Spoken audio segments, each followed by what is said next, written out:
বিকশিত ভারত স্বপ্ন নাকি বাস্তবতা?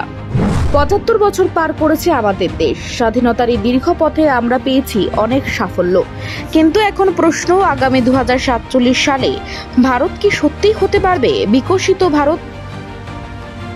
এটা কি শুধু এক স্বপ্ন নাকি বাস্তবতা?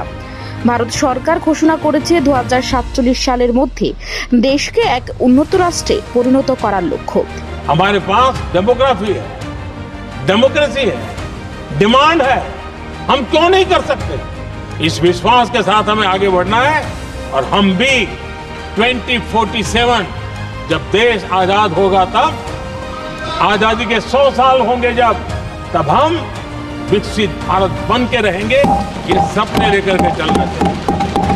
এর মধ্যে থাকবে অর্থনৈতিক উন্নয়ন, শিক্ষা, স্বাস্থ্য, প্রযুক্তি ও কর্মসংস্থানে বিপ্লব। কিন্তু বাস্তবতা কি বলছে?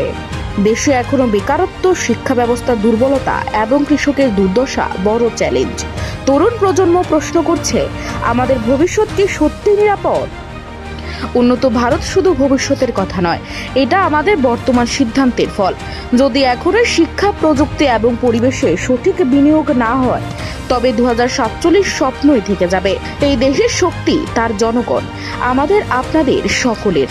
প্রশ্ন এখন, সরকার কি সেই লক্ষ্যে পৌঁছতে পরিকল্পনা অনুযায়ী কাজ করছে, নাকি এই প্রতিশ্রুতি শুধুই নির্বাচনী স্লোগান?